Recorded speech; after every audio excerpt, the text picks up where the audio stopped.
dunia ini cuma dua tempat, surga atau neraka. Nah, semua manusia pengennya ke surga, betul ya?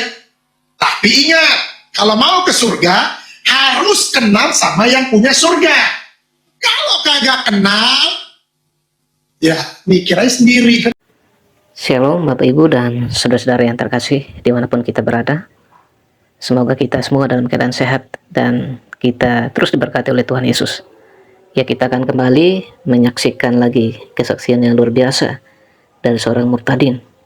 Murtadin ini adalah orang yang sangat paham tentang ajaran sebelumnya, tentang Al-Quran, sangat mendalaminya dengan luar biasa. Dan bagaimana kemudian ia meninggalkan keyakinan lama dan percaya kepada Yesus Kristus sebagai Tuhan dan Juru Selamat dalam hidupnya.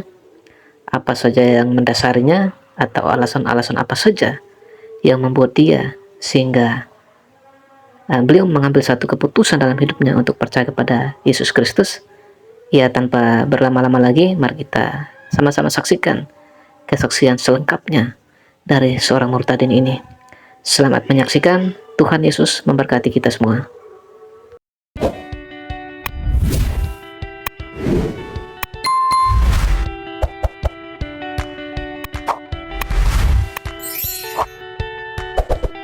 Quran surat Al-Imran 3:45 itu tertulis di sana. Dikatakan begini, saudara, "It's qalatil malaikatu ya Maryamu innallaha yubassuruki bi kalimatin min husmuhul masihu isabnu Maryaman wajihan fid dunya wal akhirah." Jadi ketika itu Al-Quran bilang begini, ketika itu Allah berfirman kepada malaikat Jibril, "Hai malaikat Jibril, lu datengin deh ke Maryam dan katakanlah kepada Maryam, innallaha yubassuriki bi kalimatin min husmul masihu isabnu Maryama." Kasih tahu kepada Maryam, ini adalah kabar baik, ini adalah kabar sukacita, bahwa engkau akan mengandung dan melahirkan seorang anak laki-laki yang bernama Isa putra Maryam. Dan sudah tertulis namanya Isa, bukan yang lain. Isa putra Maryam. Siapa dia? Dia itu adalah wajihan fid dunya wal akhirah. Dia penguasa dunia akhirat, saudara. Ini pribadi yang luar biasa, saudara. Itu sebabnya Al-Quran mengaminkan bahwa seluruh dunia, siapapun dia yang masih manusia, itu harus merayakan Natal. Yang masih manusia. Kecuali udah berubah. Gitu. Kenapa? Karena Al-Quran sendiri sudah menyatakan itu. Kok Al-Quran menyatakan itu ya? Yes, ini hal yang sangat penting. Kenapa yang dibawa? Keselamatan dunia ini. Manusia itu butuh keselamatan. Ketika manusia itu butuh keselamatan, apa yang harus dia lakukan? Dia harus mencari keselamatan itu. Bagaimana caranya mereka mencari jalan keselamatan itu? Ada yang rambutnya dibotakin supaya kudus. Kan? Ada yang harus menghadap ke arah mata angin karena di sanalah ada Tuhannya untuk selamat. Lalu ada juga yang harus mengorbankan korban untuk selamat, harus bawa sesajen untuk selamat. Nah, kalau di dalam Yesus itu nggak butuh ya kayak gitu-gitu. Justru ketika manusia tidak menemukan jalan keselamatan itu, apa yang harus mereka lakukan? Mereka harus mencari yang namanya sirotol mustaqim, jalan keselamatan itu penting bagi manusia. Kenapa? Karena di dalam dunia ini cuma dua tempat, surga atau neraka. Nah, semua manusia pengennya ke surga, betul ya? Tapi ingat, kalau mau ke surga, harus kenal sama yang punya surga. Kalau kagak kenal, ya mikir aja sendiri kan. Makanya dia harus hadir ke dunia ini. Tuhan harus jadi manusia. Kenapa? Karena dia sudah mengirim rasul-rasul, sudah mengirim nabi-nabi, tetapi manusia tetap keras kepala. Gak bakalan gue mau. Pokoknya gue mau suka-suka gue, semau gue, katanya. Lalu bagaimana? Ini Tuhan ini punya kasihnya begitu luar biasa.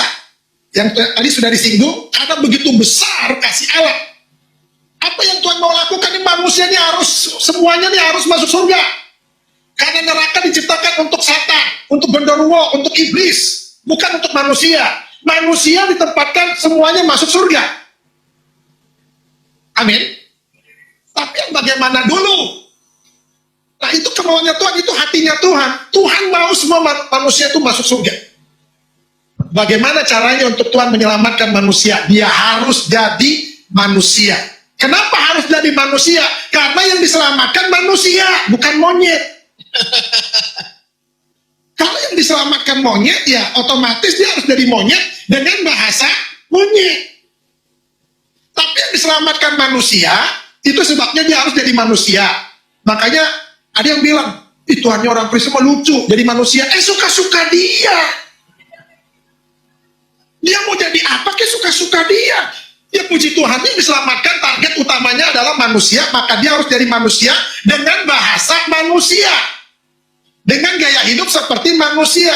Nggak mungkin dia datang sebagai roh. Kenapa? Ngeri. Ada suara, nggak ada wujud.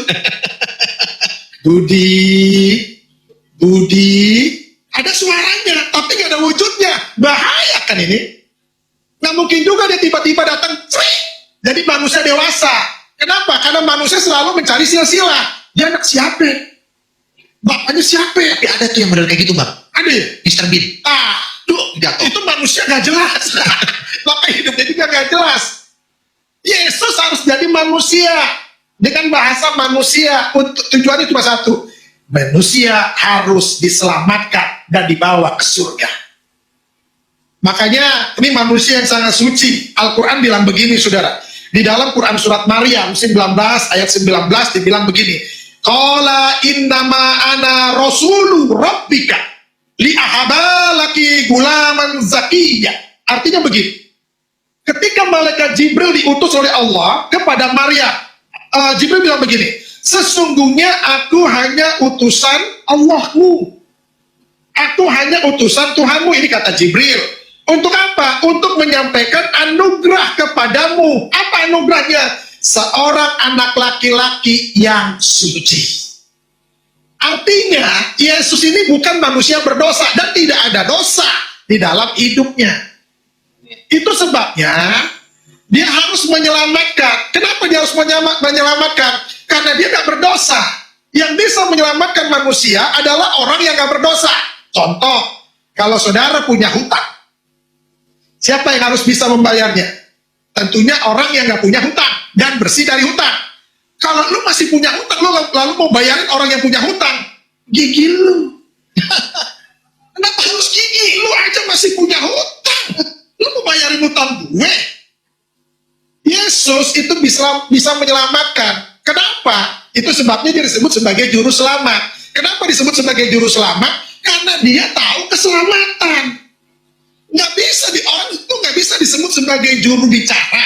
Kalau ngomongnya kagak jelas. Assalamualaikum, Mama Ibu. Lalu bagaimana dia disebut sebagai juru bicara? Mama Ibu yang Mama Ayah, malam ini Ayah mau menyampaikan tentang dari Bapak Presiden. Lah, nggak bisa disebut sebagai juru bicara model begini, saudara. Amin. Yesus disebut sebagai juru selamat. Kenapa? Karena dia tahu jalan keselamatan. Haleluya. Nggak ada lain lagi. Di bawah kolong langit ini tidak ada nama lain yang dapat menyelamatkan seisi dunia. Itu sebabnya dia harus turun ke dunia ini untuk menyelamatkan manusia. Puji Tuhan, luar biasa kesaksian dari seorang murtadin yang begitu luar biasa ketika dia percaya kepada Yesus Kristus sebagai Tuhan dan Juru Selamat dalam hidupnya. Ya Bapak Ibu dan saudara-saudara yang terkasih, ada firman Tuhan yang saya mau bagikan bagi kita semua dalam Yohanes pasal 3 ayat 16 sampai ayatnya ke 21. Demikianlah firman Tuhan. Karena begitu besar kasih Allah akan dunia ini, sehingga ia telah mengurniakan anaknya yang tunggal, supaya setiap orang yang percaya kepadanya tidak binasa, melainkan beroleh hidup yang kekal. Sebab Allah mengutus anaknya ke dalam dunia, bukan untuk menghakimi dunia, melainkan untuk menyelamatkannya oleh dia. Barang siapa percaya kepadanya, ia tidak akan dihukum. Barang siapa tidak percaya, ia telah berada di bawah hukuman, sebab ia tidak percaya dalam nama anak tunggal Allah. Dan inilah hukuman itu. Terang telah datang ke dalam dunia, tetapi manusia lebih menyukai kegelapan daripada terang, sebab perbuatan-perbuatan mereka jahat. Sebab barang siapa berbuat jahat, membenci terang, dan tidak datang kepada terang itu, supaya perbuatan-perbuatannya yang jahat itu tidak nampak. Tetapi barang siapa melakukan yang benar, ia datang kepada terang, supaya menjadi nyata bahwa perbuatan-perbuatannya dilakukan dalam Allah.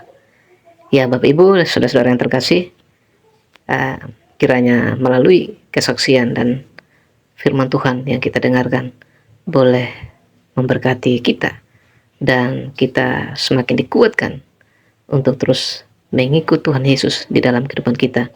Dan tentunya kita harus menjadi saksi Kristus dimanapun kita berada.